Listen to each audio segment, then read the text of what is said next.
तो हेलो दोस्तों, मैं आप लोगों के लिए गुड बाय का एपिसोड नंबर 9 ले आई हूँ। अगर आप लोगों ने पिछले एपिसोड नहीं देखे हैं तो आप मेरे चैनल पे जाके देख सकते हैं। तो इसे हम अपना एपिसोड स्टार्ट करते हैं। तो ड्रामे की स्टार्टिंग में हमें जंग hyun को दिखाया जाता है, जो कि अपने फाइनल टूर्नामेंट को खेल रहा होता है और जिसके पास आई होती है जिन्हा भी और डोंगजन भी। ये दोनों मिलकर इसके मैच को देख रहे होते हैं, लेकिन इसके ना टखने में बहुत ज़्यादा चोट लगी होती है, जिस वजह से ना ये ज़्यादा देर तक खेल नहीं पा रहा होता है। और ये नोट कर लेते हैं एंकर्स भी सारे, और यहाँ पे भी पता लगता है कि इसके टखने पे चोट कैसे लगी है, क्योंकि ये याद करने लगता है कि जब आ रहा था तब इसने जिन्हा को एक्सीडेंट से बचाने के चक्कर में इसके टखने पे चोट लग गई थी, जिस वजह से ये अब चल नहीं पा रहा और इसके ना मतलब कि वो फाइनल में भी टूर्नामेंट में हार चुका है। इसके बाद हमें प्रेजेंट का सीन दिखाया जाता है कि हमारे सारे के सारे हीरो अभी भी लड़ रहे होते हैं, जैसे कि हम लोगों ने लास्ट एपिसोड में इनको छोड़ा था वैसे ही लड़ रहे होते हैं। डोंगजिन यहाँ पे सबको लड़ रहा होता है और यहाँ पे ना जंगहन और जो मानसिक होता है वो यहाँ पे बाहर लड़ रहे होते हैं, लेकिन ये एक हिसाब से हार रहे होते हैं यहाँ पे, जिस वजह से इनका सीन यहाँ से कट करके हमें दिखाया जाता है। डोंगजिन ना उसकी बाइक लेके आ रहा होता है जिन्हा को बचाने के लिए, और यहाँ पे जंगहन भी ऑलरेडी होता है यहाँ पे बचाने के लिए, लेकिन यहाँ पे जो होता है ना सेओपंग वो होता है ऑलरेडी, और उसके हाथ में ना एक नाइफ होती है, नाइफ टाइप चीज़ होती है, जिस वजह से ना ये उसको ज़्यादा देर तक टिका नहीं पा रहा होता है, यानी मार नहीं पा रहा होता है, और इसको ही बल्कि अलग से चोटें वगैरह लग रही होती हैं, लेकिन वो किस तरीके बर्दाश्त कर रहा होता है। और जो जिन्हा होती है ना वो अपनी गन से शूट कर करके अपना खुद ही सेल्फ डिफेंस कर रही होती है। यहाँ पे डोंगजिन आ जाता है तो यहाँ पे ना वो बहुत ज़्यादा अच्छे से फाइट शुरू हो जाती है, क्योंकि जंगहन और जो डोंगजिन होता है वो दोनों अच्छे से इन दोनों को मारने की कोशिश करने लग जाते हैं। और यहाँ पे ना इसको जंगहन जो होता है ना इतनी ज़ोर से आके कार मारता है कि वो गिर जाता है नीचे और वो बिल्कुल भी मूव नहीं कर रहा होता है। तो यहाँ पे ना वो कहने लगते हैं कि तुम इतनी जल्दी मर भी गए, तुमने तो अभी मेरा बहुत ज़्यादा काम वगैरह ख़राब करना था, ओहो तुम तो बहुत ज़्यादा कम मतलब के कमज़ोर हो। तो यहाँ पे ना वो सारे लोगों को अपने साथ इकट्ठा करता है और यहाँ पे यूनहा भी आई होती है तो उसको भी साथ ही लेके चला जाता है, लेकिन जो हमारी जिन्हा होती है हमारी हीरोइन वो इनके ट्रक पे चढ़ जाती है किसी तरीके, क्योंकि अब इनको छोड़ तो सकती ही नहीं थी, क्योंकि इसी वजह से ही तो इन्होंने इतना कुछ किया था और इनको पता भी नहीं लग रहा होता कि ये जिन्हा ऑलरेडी इनके ट्रक पे बैठ चुकी है। तो यहाँ पे जोंगहिन भी इन सबको मार रहा होता है और डोंगजिन भी फाइनली उठ के ना इन सबको मार रहा होता है।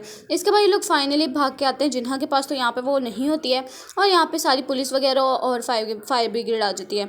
और यहाँ पे ना मानसी कहने लगता है कि जिन्हा का है, लेकिन ये लोग कहने लगते हैं कि जिन्हा हमें नहीं मिली है और हमें उनको ढूंढना पड़ेगा। तो डोंगजिन कहने लगता है कि मैं जाता हूँ उसको ढूंढने के लिए, तुम लोग घर वापस जाओ। तो यहाँ पे जो होता है ना जिंगहन वो कहने लगता है कि नहीं मैं भी तुम्हारे साथ ही जाऊँगा, हम दोनों इकट्ठे जाके उसको ढूंढेंगे। तो डोंगजिन मान जाता है और ये लोग इकट्ठे चल के जहाँ पे ना अपने मतलब के हिसाब से जा रहे होते हैं कि यहाँ से शायद ट्रक गया हो, यहाँ से गया हो, लेकिन इनको आगे से निशानियाँ मिलना शुरू हो जाती हैं, यानी कि जो कि फेंकी होती हैं जिन्हा ने, ताकि ये लोग इसके पास आ सकें। और यहाँ पे हमें दिखाया भी जाता है कि किस तरह वो आहिस्ता आहिस्ता अपनी चीज़ें वगैरह फेंक रही थी, पहले एक शूज़ फेंका, फिर दूसरा, फिर अपनी जैकेट फेंकी, इस तरह वो अपने अपने ना सिग्नल सारे छोड़ के इनके पास आ जाते हैं। लेकिन यहाँ पे जो ये ट्रक देखते हैं ना ये तो बिल्कुल ही खाली होता है और यहाँ पे आसपास कोई और ट्रक नहीं होता है, तो इनको काफ़ी ज़्यादा ना गाड़ियों के निशान नज़र आते हैं। तो इससे पता लगता है कि अच्छी शायद ना काफ़ी ज़्यादा ना जो होते हैं चीज़ें यहाँ पे ट्रक आए हैं और उनमें लोडिंग वगैरह हुई है और उसमें से जिन्हा चली गई है। हमें दिखाया भी जाता है कि यहाँ पे काफ़ी 3-4 ट्रक आए होते हैं जिस वजह से इनमें लोडिंग हुई होती है और ये ना फाइनली उतरती है यहाँ से ताकि ये भी इन लोडिंग्स में जा सके। और यहाँ पे ना वो जा रही होती है ना जब तब इसको ना अचानक से एक चीज़ नज़र आती है, तो उसके ऊपर ना ये उस ट्रक का नाम लिख देती है जिसके अंदर ये खुद बैठती है, जिस वजह से ये लोग इसको पढ़ लेते हैं। और यहाँ पे जंगहन ना इमरजेंसी कॉल कर देता है कि इसका जल्दी से जल्दी पता लगवाओ, और यहाँ पे ना वो चले जाते हैं पुलिस स्टेशन वापस से। और मानसिक के ना कहने लगता है कि बताओ तुम लोग को क्या क्या पता लगा है, और मानसिक छुपने भी लग जाता है क्योंकि इसको पन्नियल ढूंढ रहा होता है। अब आपको पता है पन्नियल इसको क्यों ही ढूंढ रहा होता है, या तो इसने मारना होता है या तो इसने डांटना होता है और कुछ भी नहीं, तो इसलिए वो ना हर एक को कहने लगता है कि तुम लोग बोल दो मैं नहीं हूँ यहाँ पे, मैं घूम गया हूँ। तो यहाँ पे यही बोल रहे होते हैं कि वो मानसिक आया ही नहीं है, पता नहीं वो टनल में फंस गया शायद, या फिर वो मर मुर गया, पता नहीं ऐसे कुछ ये लोग ना उसको बोल रहे होते हैं ताकि किसी तरीके बेचारे मानसिक की ना जान छूट सके। इसके बाद मानसिक भी उसको कमिश्नरेट से बाहर ले आता है और मतलब पुलिस स्टेशन से, और यहाँ पे ना ये लोग सोचने लगता है कि हम लोग अब जाते हैं उस बंदे के पास जिससे हम लोग अब मदद ले सकते हैं। ये वही होता है जो कि सैलून का मालिक होता है। तो यहाँ पे ना ये इससे मदद लेने की कोशिश करते हैं और यहाँ पे इसको भी पता होता है कि इन्होंने किस तरह इन्फॉर्मेशन वगैरह निकलवानी है। तो यहाँ पे ये लोग थोड़ी बहुत चीज़ें वगैरह निकलवाते हैं, तो इनको पता लगता है कि गुआनसिक को ही पता है जो कि ये अभी शहर छोड़ के जा रहा है ताकि कि ये बच सके, इसलिए बोर्ड के पास तुम लोग जल्दी जाकर उसको पकड़ लो। और ये पकड़ भी लेते हैं। हाँ, ये बेचारे कहने लगता है कि मुझे कुछ भी नहीं पता, इन्होंने शायद जापानियों से कुछ डील वगैरह करनी थी और ज़्यादातर ना अब गोल्डन बनी को पता है, तो मुझसे जाके पूछ सकते हो, मुझसे प्रॉमिस ले सकते हो, मुझे इससे ज़्यादा और कुछ भी नहीं पता है। तो ये लोग भी मान जाते हैं। इसके बाद ये लोग गोल्डन बनी के पास आ जाते हैं, लेकिन ये कुछ भी नहीं बोलता है, यानी कुछ भी नहीं, और इसको फुल इग्नोर करता है। और यहाँ पे हमें दिखाया जाता है कि ये क्यों ऐसे कर रहा है, क्योंकि जो जोंगयोंग होता है ना वो जो सिल्वर बनी थी उसके 2 दांत लेके आता है और वो कहने लगता है कि तुम्हारा भाई हमारे पास है, अगर तुमने इनको कुछ भी बताया नहीं, एक कतरा भी बताया तो तुम्हारा भाई अब मेरे हाथों मरेगा, तुम्हें पता भी है मैं कैसा हूँ। तो इनको समझ आ जाती है और मानसिक भी इनको आके बता देता है कि फाइनली जो तुम लोग सोच रहे थे वही हुआ है कि यहाँ पे जोंगिन आ गया था और उसने ना इसको धमकी दी है यहाँ पे आके, जिस वजह से वो तुम्हें कुछ भी नहीं बता रहा है। इसके बाद इनको कुछ भी समझ नहीं आ रहा था तो वापस से उसी जगह पे आ जाते हैं यानी शॉप में, और इन्वेस्टिगेशन करने के चक्कर में और यहाँ पे लोग बातें वगैरह भी कुछ करते हैं कि हमें को किस तरह चीज़ें वगैरह निकलवानी है। और यहाँ पे हमें दिखाया जाता है जिन्हा को, जो कि टॉयज़ में बीच में बेचारी आ गई होती है और सब अनलोड किया जा रहा होता है तो वो खुद भी अनलोड हो जाती है उसी के अंदर ही। और यहाँ पे दिखाया जाता है जोंगहन को, जो कि ना जोंगमिन को, जो कि जापानी के साथ वो मिलकर कर रहा होता है डील वगैरह, और यहाँ पे इंटरप्रेटर भी होता है। और यहाँ पे इसको पता हो रहा होता है कि ये काफ़ी ज़्यादा इसके ऊपर गुस्सा कर रहा है और इसको डांट रहा है क्योंकि इसने अच्छे से डील को संभाला नहीं है। तो यहाँ पे वो उसको कत्ल कर देता है और यहाँ पे इतनी बुरी तरीके से उसके ऊपर गन शॉट्स करता है। और यहाँ पे ना वो उसको कहने लगता है कि क्या तुम अब भी हमसे नहीं डील करोगे, तो जिस वजह से ना जापानी बहुत ज़्यादा डर जाता है और वो भी डील फ़ौरन कर देता है। और यहाँ पे इनके जो साथी होते हैं जिंगमिन के, वो सारे ना अपनी मतलब के लगे होते हैं। और यहाँ पे ना लियो भी मजाक मजाक में उसकी गन तान देता है और कहने लगता है कि ये मेरी वाइन है और मैं ये युनहा और मैं पियेंगे बस, और तुम ये यहाँ से छोड़ दो। तो ये जो गन होती है ना, इसको जिन्हा को याद आने लगता है कि ये तो गन वही है जो मेरे डैड के मतलब के पास मिली थी और उनके पास एक यही निशानी थी। तो ये सोचने लगती है कि कहीं लियो तो वही लड़का नहीं है ना जिसने मेरे पापा को मारा है। तो यहाँ पे इसको शक होने लग जाता है कि लियो ही वही आदमी है जिसने कि मेरे डैड को मारा था, लेकिन इसको अभी सिर्फ शक होता है, पक्का नहीं होता। तो इसलिए इस टाइम ये उसको छोड़ देती है। और यहाँ पे ये देखते हैं कि युनहा और लियो मिलके वाइन पी रहे हैं और मस्त अपना इंजॉय वगैरह कर रहे होते हैं क्योंकि हर जगह पार्टी वगैरह हो रही होती है क्योंकि इनकी डील पक्की हो गई होती है।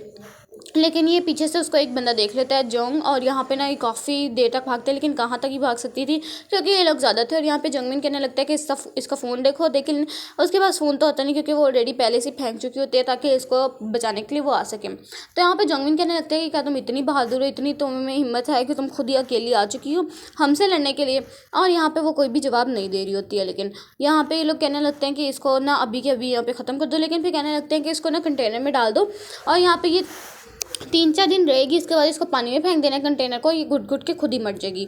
ये सजीज को ये बातें बता रहा होता है लेकिन जिन्हा जो होती है वो बिल्कुल भी इस पर गौर नहीं करी होती। लेकिन वो लियो को एक दफ़ा रोकते कहने लगती है कि क्या आप मेरे डैड को जानते थे, क्योंकि मेरे डैड के पास आपकी टाइप की गन मिली थी जो आपके पास है। लेकिन यहाँ पे तो इसको भी समझ आ गई होती है और यहाँ पे ना ये याद करने लगता है कि शायद उसी की बात कर रही है कि जिसका मैं काफ़ी देर तक इंतज़ार करता रहा था। उसके बाद जब वो आया था, जब मैंने उसके ऊपर मतलब कि शूट कर दिया था उसको, तो लेकिन वो उसको जो कोई जवाब तो देता नहीं है। लेकिन जिन्हा भी अब कोई बच्ची नहीं है तो उसको भी समझ आ जाती है कि यही वो आदमी है जिसने मेरे डैड को ख़त्म किया था। और यहाँ पे जो होते हैं ना जंगमिन, वो कहने लगते हैं कि इसका अच्छे से ख्याल रखना, मैं यहाँ से जा रहा हूँ, बस इसको ना कहीं से भागने ना देना। लेकिन ये याद करने लगती है कि जिस तरह ये लोग मुझे अंदर लेके जा रहे थे तो मैंने एक बंदे का फ़ोन खींच लिया था और वो फ़ौरन ही उस फ़ोन को ना किसी तरह की सिग्नल ढूंढ के इमरजेंसी नंबर पे कॉल करती है। और यहाँ पे वो ना सारा अपना पता बताने की कोशिश कर रही होती है। तो मानसिक भी ये सब कुछ डोंगजिन को बता देता है और जिंगमिन को बता देता है। तो ये लोग भी उस कॉल को सुन रहे होते हैं कि उसने क्या बोला है उसके अंदर। वो किसी बोर्ड का नाम बता रही होती है लेकिन उसको कुछ भी समझ नहीं आ रहा था क्योंकि आवाज़ बहुत ज़्यादा कट कट के आ रही होती है। लेकिन ये किसी तरीके समझ ही जाते हैं कि कौन सी बोर्ड की बात कर रही है और ये लोग वहीं पे जाते हैं उसको बचाने के लिए। और यहाँ पे ना जाके इनको पता लगता है कि यहाँ पे तो बहुत ज़्यादा लोग हैं और जिस वजह से ना वो काफ़ी देर तक के लोग छुपते तो हैं लेकिन ज़्यादा देर तक छुप नहीं पाते, फिर इनको लड़ाई ही करनी पड़ जाती है क्योंकि यहाँ पे ये काफ़ी लोगों को चकमा देने के बावजूद भी काफ़ी लोग यहाँ पे रह जाते हैं। और यहाँ पे ना ये किसी तरीके फाइनली ढूंढ लेते हैं जिन्हा को, क्योंकि वो चिल्ला चिल्ला के उसको बुला रही होती है। और यहाँ पे ना वो जो होता है वो दूसरों को मार रहा होता है और इसने जाकर उसको ढूंढ लिया होता है यानी कि जिन्हा को। ये बहुत ज़्यादा खुश होता है जब इसने इसको ढूंढ लिया होता है और यहाँ पे वो उसको फ़ौरन जाके गले लगा लेता है। अब हम लोगों ने जितना भी आज पूरा एपिसोड देखा तो हमने बार बार देखे कि इसकी अचानक से तबीयत ख़राब हो रही होती है और ये इसको लेकिन कुछ ही सेकंड्स के लिए होता है। अब आपको बताइए कि उसको क्या हो रहा है। उसके डॉक्टर ने बताया था कि ये अभी तक पूरा रिकवर नहीं हुआ है तो अभी ये उसकी हमेशा हमेशा के लिए तबीयत भी ख़राब हो सकती है। ये वही वाले सीन्स थे। और यहाँ पर ना दिखाया जाता है कि जब होते हैं जंगमिन और जंगहन और जिन्हा, वो उसको कहता है कि तुम लोग भाग जाओ यहाँ से, मैं इनको संभाल लूँगा। लेकिन यहाँ पे ये उसको संभाल ही रहा होता है लेकिन सामने से जो होते हैं वो मेन विलन आ जाते हैं, मेन विलन गाइस। और यहाँ पे ना वो किसी तरीके से उसको बचाने की कोशिश कर रहा होता है लेकिन वो उसको शूट कर देता है लियो। और यहाँ पे ना वो जंगहिन आगे आ जाता है और वो पानी के अंदर गिर जाता है और ये सब कुछ डोंगजिन को भी नजर आ जाता है और वो भाग के आता है उसकी मदद करने के लिए। बस इसी सीन के साथ ये वाला एपिसोड यहीं पे एंड होता है। मिलते हैं एपिसोड नंबर 10 में, तब तक के लिए अल्लाह हाफिज़।